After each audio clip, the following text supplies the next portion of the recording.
سے کسی نے پوچھا ہے مجھے ایک خاتون پسند ہے لیکن وہ عیسائی ہے، اس کے 3 بچے ہیں اور ہم دونوں شادی کرنا چاہتے ہیں۔ وہ عورت تو اسلام قبول کر لے گی مگر اس کے بچے شاید اسلام قبول نہ کریں، تو کیا مجھے اس عورت سے شادی کرنی چاہیے یا نہیں، کیونکہ وہ عورت اب ماں نہیں بن سکتی ہے؟ دیکھیں، کرنی چاہیے نہیں کرنی چاہیے یہ مشورے دینا بڑا مشکل کام ہوتا ہے، یہ تو معاشرتی علوم کے پیچیدہ سوالات ہیں، تو آپ جانیں، آپ مجھے کیا پتہ وہ خاتون کیسی ہیں، ان سے شادی کے سائیڈ ایفیکٹ کیا ہیں اور اس سے بینیفٹس کیا ملیں گے، اس کو کیا فائدہ ہوگا، آپ کو کیا فائدہ ہوگا، تو گھنٹوں گھنٹوں کسی کے حالات انسان سنتا ہے تو بھی صحیح فیصلہ کرنا مشکل ہوتا ہے۔ میں تو شرعی مسئلے بتاتا ہوں، تو شرعی لحاظ سے جائز ہے، بس یہ ہے، جائز بتا سکتا ہوں، صحیح ہے غلط ہے یہ بہت مشکل ہے، یہ آپ اپنے کسی جاننے والے سے پوچھیں،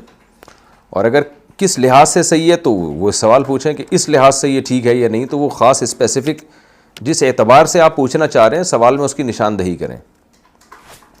باقی یہ کہ اس کے بچے عیسائی ہیں تو بچوں سے آپ کے کیا لینا دینا، آپ کے تو شادی بیوی سے ہو رہی ہے، اس بہانے وہ اسلام قبول کر رہی ہے۔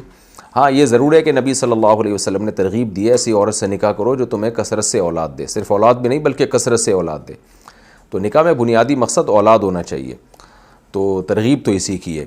باقی یہ کہ آپ پھر یوں کر لیں کہ ایک اور شادی کر لیے گا اگر اس سے اولاد نہیں ہے تو، یعنی اس سے بھی کر لیں اور اولاد کے لیے 3 اور کر لیے گا تو پھر تو بہتر ہے۔ لیکن اگر آپ کی نیت ایک ہی شادی کی ہے تو پھر شریعت میں بہرحال اولاد والی سے نکاح کی ترغیب ہے، کیونکہ اسلام نسل بڑھانے کا حکم دیتا ہے، کیونکہ دین فطرت ہے نا، نکاح کا بنیادی مقصد ہی نسل بڑھانا ہے، تو ہر نر اور مادہ کا ملاپ جو ہے نا اس کے بنیادی مقصد نسل کو بڑھانا ہوتا ہے۔ یہ تو انسانوں نے فطرت سے بغاوت کی ہے اور نکاح کا مقصد نسل بڑھانا رہا ہی نہیں ہے، یہ بے وقوفی ہے، حماقت ہے، اس پہ جتنا رویا پیٹا جائے کم ہے، تو اس لیے بہتر یہ ہے کہ آپ اس سے بھی شادی کریں، 3 اس کے علاوہ اور کر لیں آپ۔